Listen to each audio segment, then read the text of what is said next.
നിങ്ങൾ കാണുന്നില്ലേ സഹോദരന്മാരെ, നിങ്ങൾ കണ്ടോ ഇതെന്താണ്? ഇയാളെ വലിയ ശൈഖ് ഉമർ മൗലവി റഹിമഹുല്ലാ എന്നാ മൗലവി പറയാം. ആ റഹിമഹുല്ല അയാളോടൊരു ചോദ്യം, ഇമാമിങ്ങൾക്ക് തെറ്റുപറ്റുമല്ലോ. ചോദ്യം: സുബ്ഹി നമസ്കാരത്തിൽ ഖുനൂത്ത് ഓതുന്നതിൽ നിഷ്ഠ പാലിക്കുകയും മറന്നുപോയാൽ സഹ്വിന്റെ സുജൂദ് ചെയ്യുകയും ഖുനൂത്തും സുജൂദും ഒന്നും എടുക്കാത്തവരെ വഴിപിഴച്ചവരായി കണക്കാക്കുകയും ചെയ്യുന്ന ഇമാമിനെ തുടർന്ന് സുബ്ഹി നിസ്കരിക്കുന്ന മുജാഹിദ് സഹോദരന്മാരെ പറ്റി താങ്കൾ എന്ത് പറയുന്നു? ഖുനൂത്ത് ഓതുന്നവരെ തുടർന്ന് നിസ്കരിക്കുന്ന മുജാഹിദുകളെ പറ്റിയാണ് ചോദിച്ചത്. മറുപടി കേട്ടോളെ ഉമർ മൗലവിന്റെ: മുജാഹിദുകൾ അവരോട് യോജിക്കുന്നവരെ സംഘടിപ്പിച്ച് പ്രത്യേക ജമാഅത്ത് നടത്തുകയാണ് വേണ്ടത്. അതിന് തരപ്പെടാഞ്ഞാൽ, ചില സ്ഥലത്ത് അത് തരപ്പെടില്ല, അതിന് തരപ്പെടാഞ്ഞാൽ ചോദ്യത്തിൽ പറഞ്ഞതുപോലെയുള്ള ഇമാമിനെ തുടർന്ന് നമസ്കരിക്കുന്നതിന് വിരോധം ഇല്ല. അപ്പൊ ഖുനൂത്ത് ഓതുന്ന മുജാഹിദ് തുടരാം. അദ്ദേഹം തനി ശിർക്കനാണെന്ന് ഉറപ്പുണ്ടെങ്കിൽ തുടരാൻ പറ്റുകയുമില്ല.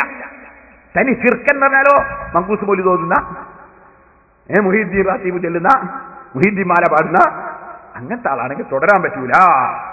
ഇമാം അപ്പോ ഈ മുജാഹിദ് സുന്നീനെ തുടരുമ്പോ എന്താ ചെയ്യേണ്ടതെന്ന് പറയണല്ലോ. പറയട്ടെ, ഇമാം ഖുനൂത്ത് ഓതുന്ന സമയത്ത് ഖുനൂത്തിൽ പങ്കെടുക്കാതെ വെറുതെ നിൽക്കുന്നതാണ് നല്ലതെന്ന് മനസ്സിലാകുന്നു. ഇമാം അല്ലാഹുമ്മ ഹ്ദിനാ ഫീമൻ ഹദൈത്, ഞങ്ങളെ സന്മാർഗത്തിലാക്കിയവരോട് കൂടെ ഞങ്ങളെയും സന്മാർഗത്തിലാക്കണേ അല്ലാഹ് എന്ന് പറയുമ്പോ വെറുതെ നിൽക്കുക. കാരണം ആമീൻ പറഞ്ഞിട്ട് അഥവാ നന്നായി പോയിട്ടുണ്ടെങ്കിലോ, അഥവാ നന്നായി പോയിട്ടുണ്ടെങ്കിലോ, നിസ്കാരത്തിലുള്ളൊരു ദ്വാരല്ലേ, ഒന്നായിട്ടുള്ളൊരു ദ്വാരല്ലേ, അപ്പൊ അന്നേരത്ത് ആമീൻ പറഞ്ഞു വരേ വെറുതെ നിൽക്കുക. പിന്നെ ആ സമയത്ത് തസ്ബീഹ് നീട്ടിച്ചൊല്ലുകയോ സ്വന്തം നിരക്ക് അല്ലാഹുവിനോട് പ്രാർത്ഥിക്കുകയോ ചെയ്യാം. ഭയങ്കര വിവരട്ടോ. തസ്ബീഹ് ചൊല്ലൽ റുക്കൂലും സുജൂദിലുക. അപ്പൊ ഈത്തിദാൽ എന്താ ചൊല്ലണ്ടെന്നറിയോ ഉമർ മൗലവിക്ക്? തസ്ബീഹ് നീട്ടിച്ചൊല്ലാറ്. സുബ്ഹാനല്ലാഹി വബിഹംദിഹി സുബ്ഹാനല്ലാഹിൽ അസീം. ചോദിക്കട്ടെ മൗലവിമാരെ, അല്ലാഹുവിന്റെ റസൂൽ ഈത്തിദാലിൽ തസ്ബീഹ് ചൊല്ലിയിട്ടുണ്ടോ? ചെയ്യാന്ന് നിങ്ങൾ പറഞ്ഞില്ലേ. തസ്ബീഹ് ചൊല്ലാമെന്ന് പറയണമെങ്കിൽ റസൂലുള്ളാഹിന്റെ നിന്ന് സനദ് കിട്ടണ്ടേ. സനദ് വായിക്കൂ സലഫി. വന്നിട്ട് പോയാ പോരാ, ഈത്തിദാലിൽ തസ്ബീഹ് ചൊല്ലുന്നതിന്റെ സനദ് വായിക്കൂ സലഫി. റസൂൽ അങ്ങനെ തസ്ബീഹ് ചൊല്ലിയിട്ടുണ്ടോ? സഹാബത്ത് ചൊല്ലിയിട്ടുണ്ടോ? വായിക്കൂ സലഫി. നിങ്ങളെ മതം പറച്ചിൽ ഇങ്ങനെയല്ലേ? നിങ്ങൾക്കൊരു തെളിവും വേണ്ട. മൗലവിന്റെ തലയിൽ കെട്ടുന്ന വിവരക്കേട് വിളമ്പുകയല്ലേ?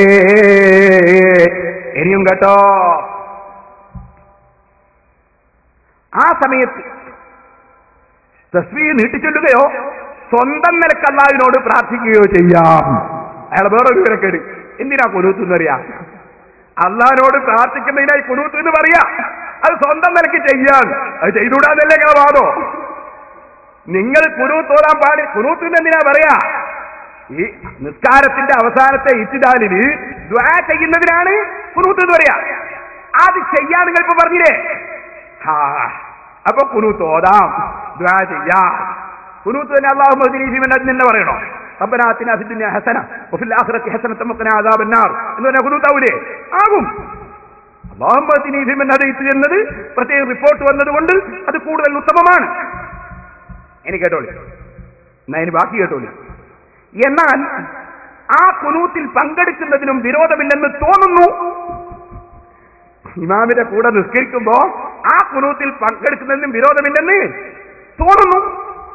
ഓരോരോ അപ്പൊ തോന്നുന്നത് അങ്ങനെയാട്ടോ. മറ്റത് മനസ്സിലായത്, ഇത് തിരിഞ്ഞത് തോന്നുന്നത്. ഇനി ഇയാൾ അവസാനം തീരുമാനം പറയുന്നു. തോന്നുന്ന പോലെ ചെയ്യുന്നവരാ മുജാഹിദുകൾ നമ്മൾ പറഞ്ഞാൽ ഇവിടുന്ന് സെലഫി വന്നിട്ട് കംപ്ലൈന്റ് വന്നു. എനിക്ക് കേട്ടോളി, ഓരോരുത്തർക്കും അവരവരുടെ മനസ്സിന് സമാധാനം തോന്നുന്നത് പോലെ ചെയ്യാവുന്നതാണ്. അവസാനത്തെ തീരുമാനം എങ്ങനെ? എന്ത്? ഓരോരുത്തർക്കും അവരവരുടെ മനസ്സിന് സമാധാനം തോന്നുന്നത് പോലെ ചെയ്യാവുന്നതാണ്. ഇയാളെ മനസ്സിന് ഒരു സമാധാനവും ഇല്ല എന്ന് എല്ലാവർക്കും മനസ്സിലാവുന്നതാണ്. ഇതാണോ ഞങ്ങൾ ഇമാമിങ്ങളെ വിട്ടിട്ട് സ്വീകരിക്കേണ്ടത്? നിങ്ങളെയാണോ? പറയൂ മൗലവിമാരെ, പറയൂ. ഇത് കരയുദ്ധമാണ്. ഓരോന്നിനും പറയൂ മൗലൈമാരെ. ഇനി നിങ്ങൾക്ക് കേൾക്കണോ? ഇവരെ വലിയ നേതാവാരാ? വലിയ നേതാവ് ഇബ്നു തൈമിയ. ഇവര് പറയലാണ് അയാള് ഇവരായിട്ട് ഒരുപാട് വ്യത്യാസമുണ്ട്, അത് വേറെ വിഷയം. എന്നാൽ അയാള് മുതൽക്ക് ഇന്നേ വരെയുള്ള മുഴുവൻ മുജാഹിദിനും പഴച്ചൂന്ന് സക്കരിയ. കേട്ടോളി, എന്താ വിഷയോ? തറാവീഹ്. ഇനി ഈ ഹദീസ് റിപ്പോർട്ട് ചെയ്ത സഹാബികൾ ആരെങ്കിലും ഇവർ പറയുന്നത് പോലെ 17, 21, 23 എന്നിങ്ങനെ വർദ്ധിച്ച എണ്ണങ്ങൾ ഈ ഹദീസിന്റെ വെളിച്ചത്തിൽ നമസ്കരിച്ചതായി പ്രാമാണികമായി തെളിയിക്കപ്പെട്ടിട്ടുണ്ടോ? അതും ഇല്ല. മൂപ്പരാണ് ഒക്കെ തീരുമാനിക്കുന്നത്. അപ്പോൾ രാത്രി നമസ്കാരം ഈരണ്ടീരണ്ടാണ് എന്ന ഹദീസ് 11 റക്അത്തിന്റെ രൂപം വിവരിക്കുകയാണ് ചെയ്യുന്നത്. ഈരണ്ടീരണ്ടായ 11 ഉണ്ടാവുമോ മൗലവി? വല്ലാത്ത കണക്കിനാണല്ലോ. കേട്ടോളി, ഡോക്ടറാണ്. കേട്ടോളി, അല്ലാതെ റക്അത്ത് എത്രയും ആവാമെന്ന് ധരിപ്പിക്കുകയല്ല എന്ന് വ്യക്തം. ഇതുകൊണ്ടാണ് അറബികളുടെ ഇബ്നു തൈമിയ്യ മുതൽ ഇബ്നു ബാസ് വരെയുള്ളവരുടെ വ്യാഖ്യാനം അബദ്ധമാണ്, പിഴവാണ് എന്ന് നാം ഇത്രയും കാലം ജനങ്ങളെ പഠിപ്പിച്ചത്. ഇബ്നു തൈമിയ്യ മുതൽ ഇബ്നു ബാസ് വരെ വാദിച്ചതൊക്കെ പിഴവാണ് എന്നാണ് പോലും ഇതുവരെ പഠിപ്പിച്ചത്. പിന്നെ ആരാ? പിന്നെ സുല്ലമി പഠിപ്പിച്ചോ പിഴവാണ്. ഇപ്പൊ മൂപ്പര് പഠിപ്പിക്കാൻ തുടങ്ങി. ഇനി ഇയാളെ ശിഷ്യം വരൂ, എന്റെ ഉസ്താദ് പഠിപ്പിച്ചോ പിഴവാണ് എന്ന് ബോധ്യപ്പെട്ടു. ഖിയാമത്ത് വരെ ഇസ്ലാം ഉണ്ടാവൂല കേട്ടോ, ഇസ്ലാം ഉണ്ടാവൂല. എല്ലാവർക്കും പിഴവല്ലേ, ഓരോരുത്തരും പരിശോധിച്ചല്ലേ. ഇനി കേട്ടോ, അറബ് ലോകത്തെ ആധുനിക പണ്ഡിതന്മാരെക്കാൾ എത്രയോ ഉന്നതരായ ശൈഖുൽ ഇസ്ലാം ഇബ്നു തൈമിയെ പോലുള്ളവർ മേൽപ്പറഞ്ഞ വിധം വ്യാഖ്യാനിച്ചിട്ടും നാം ആ വ്യാഖ്യാനം സ്വീകരിക്കാതിരുന്നത് നബിചര്യയിൽ സ്ഥിരപ്പെട്ടത് സ്വീകരിക്കണമെന്ന നിലക്കായിരുന്നു. ഇബ്നു തൈമിയൊക്കെ 20 റക്അത്ത് തറാവീഹ് ഉണ്ട് എന്നാ പറയുന്നത്. 4 മദ്ഹബും 20 റക്അത്ത് ഉണ്ടെന്നാ പറയുന്നത്.